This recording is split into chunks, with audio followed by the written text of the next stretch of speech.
Good morning class 7 chapter 17 forest. Dear student, इस video में हम 17 चैप्टर फॉरेस्ट इसके बारे में समझेंगे कि फॉरेस्ट क्या होती है, फॉरेस्ट हमारे लिए क्यों आवश्यक है, हमें अधिक से अधिक पेड़ पौधे क्यों लगाने चाहिए, उनका हमारे जीवन पे क्या प्रभाव पड़ता है, इन सभी चीज़ों के बारे में हम समझेंगे। बच्चों, फॉरेस्ट की मीनिंग होती है जंगल। जंगल एक ऐसा जगह, एक ऐसा इलाका, एक ऐसा क्षेत्र होता है जिस क्षेत्र में ना केवल पेड़ पौधे ही होते हैं, यानी केवल पेड़ पौधे होने से ही जंगल नहीं बन जाती। जंगल की एक्चुअली में जो मीनिंग है वह मीनिंग यह है कि एक ऐसा क्षेत्र, एक ऐसे जगह है जिस एरिया में बायोडाइवर्सिटी बहुत ही मात्रा में देखा जा सके। बायोडाइवर्सिटी यानी कि जैव विविधता। जैव विविधता का क्या मतलब है? जैव विविधता का मतलब है, यानी बायोडाइवर्सिटी का मीन्स ये है कि एक ऐसा क्षेत्र जहाँ पे आपको छोटे से छोटे जीव जैसे बैक्टीरिया, वायरस, कोई छोटा कीड़ा, चींटी, मक्खी, मधुमक्खी से लेकर के बड़े से बड़े पशु जैसे जिराफ, एलिफेंट, ये सारे के सारे जानवर आपको एक ही जगह देखने को मिले, ऐसे इलाके को हम बायोडाइवर्सिटी कहते हैं।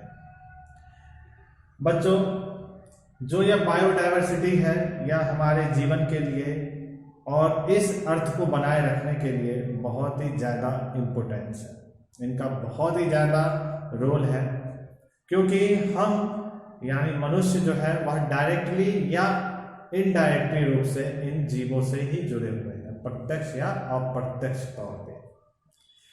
फॉर एग्जाम्पल, यदि मैं आपको बताऊं कि मान लीजिए हमारे आसपास के जो पेड़ पौधे हैं यह खत्म हो जाए तो हमारा जीवन पे इसका क्या प्रभाव पड़ेगा? तो बच्चों, इसका हमारे जीवन पे प्रतिकूल प्रभाव पड़ेगा। जैसे कि हमें स्वच्छ हवा, अच्छा पर्यावरण नहीं मिलेगा, जिस वजह से हो सकता है कि मनुष्य का जो यह समाज है वही नष्ट हो जाए। यानी कि ना ही केवल पेड़ पौधे, अपितु मैं कोई सा भी एक ऐसे छोटे से जीव की बात करूं, उसका भी हमारे जीवन पर प्रभाव कहीं ना कहीं अवश्य पड़ेगा। कहने का मतलब यह है कि जैसे कि मान लीजिए आपने देखा होगा एक पक्षी वल्चर, जिसे हम कहते हैं गिद्ध, भारत में विलुप्त हो गए या फिर बहुत ही कम संख्या में मौजूद है।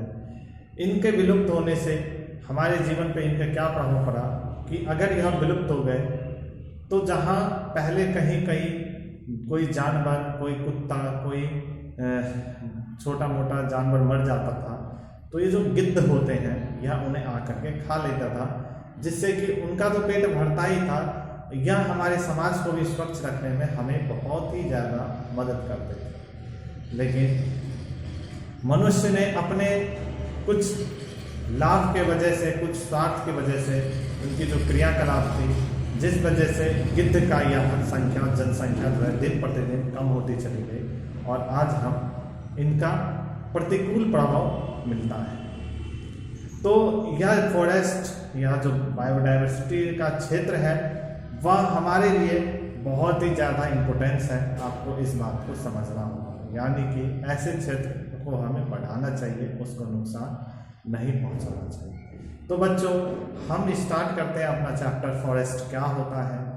और सबसे पहला टॉपिक है हमारा फॉरेस्ट। What is forest? तो अभी मैंने अपनी बड़ी जो आपको एग्जाम्पल दिया, उस एग्जाम्पल में ही आपको मैंने बता दिया फॉरेस्ट क्या होता है। एक ऐसा क्षेत्र, एक ऐसी विरासत जिसमें ना केवल पेड़ पौधे, ना केवल मनुष्य, ना केवल शेर, चीते, भालू ये रहते हैं, बल्कि ऐसे जीव जो कि हमें दिखते नहीं हैं और ऐसे जीव जो कि हमें दिखते हैं, छोटे से छोटे, बड़े से बड़ा सजीव, ठीक है, चलने वाले जीव, रुके हुए जीव, जितनी भी तरह के जीव हैं, इन सभी को समुचित हम एक ऐसे जगह पे अगर देखें, उस एरिया को हम फॉरेस्ट कहते हैं। नेक्स्ट है बच्चों structure of forest. Structure of forest means जो फॉरेस्ट होता है, जो जंगल होते हैं, इनकी क्या स्ट्रक्चर होती है, इनकी क्या बनावट होती है, हमें ये समझना होगा। तो बच्चों आपने देखा होगा जो फॉरेस्ट है वहाँ पे पेड़ पौधे बहुत ही अधिक मात्रा में पाए जाते हैं। तो पेड़ पौधे में स्ट्रक्चर में हम सबसे पहले मानते हैं कैनोपी और फिर अंडर स्टोरी। कैनोपी यानी कि बच्चों पेड़ पौधों का वह एरिया, वह क्षेत्र जो कि उनकी ऊपरी शाखाओं को अगर मैं बताऊं या ऊपरी और मिडल की बात करूं तो वह जो आपका जो लेयर होता है उसे हम कैनोपी कहते हैं। जो कैनोपी है, जो अंडर स्टोरी है, यह बहुत सारे जीवों के निवास स्थान है। यहाँ पे बहुत सारे जीव रहते हैं।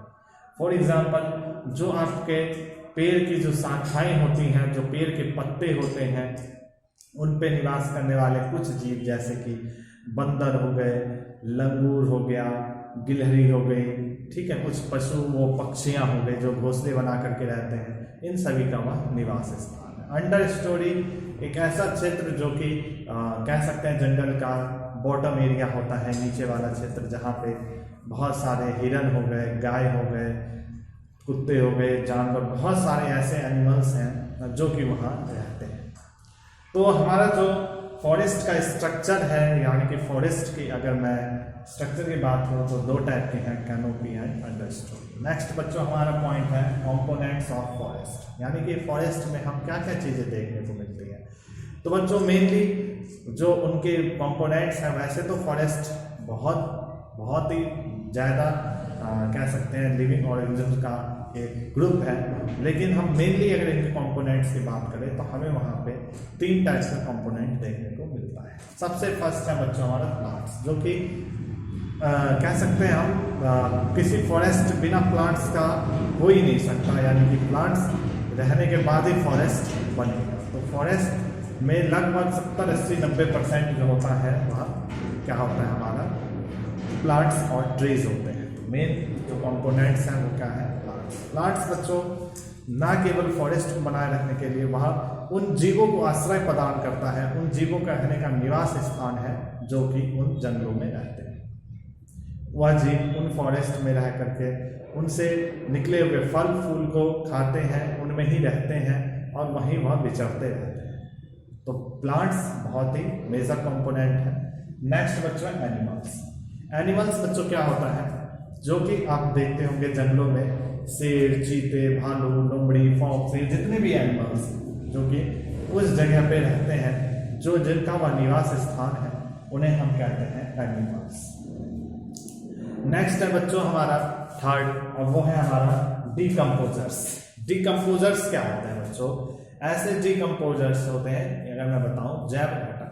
जैव घटक क्या होते हैं, जैसे कि आपने देखा होगा कि आपने मान लीजिए आपने कोई सा भी चीज खाया, केला खाया, केले का छिलका आपने फेंक दिया, तो जिस जमीन पे आपने फेंका क्या वह उसी जमीन पे हमेछा पड़ा रहेगा? ऐसा पॉसिबल नहीं।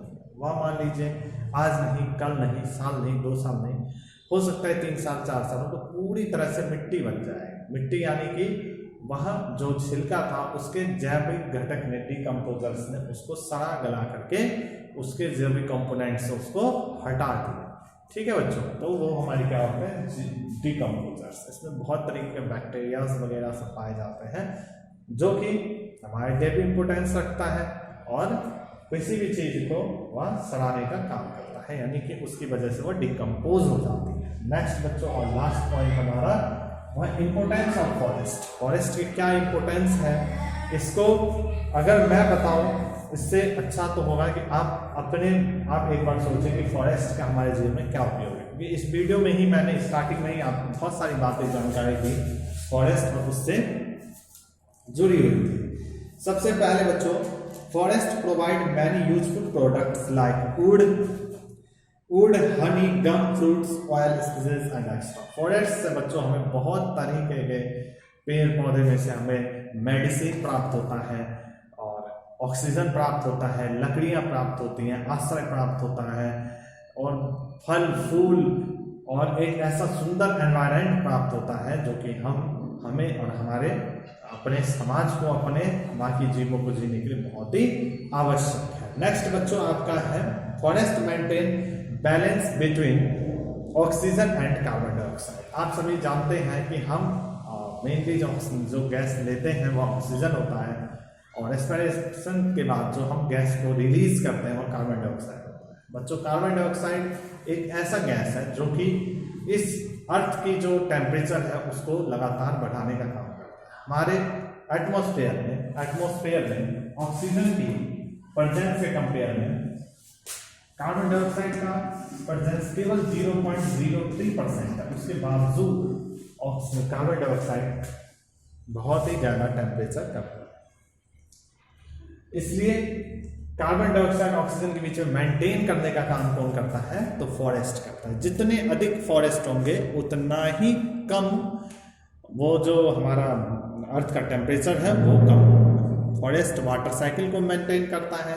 फॉरेस्ट बाढ़ और ऐसी जो प्राकृतिक आपदाएं होती हैं, नेचुरल डिजास्टर्स होते हैं, उनको भी मेंटेन करने का काम करता है। ओके बच्चों, इस चैप्टर को आज के लिए इतना ही। हम इसके पीडीएफ आपको प्राप्त होगी, वहाँ से आप इसमें से अच्छे से पॉइंट्स बना करके नोट कर लेना। नेक्स्ट बच्चों हम करेंगे इसके क्वेश्चन आंसर। Thank you.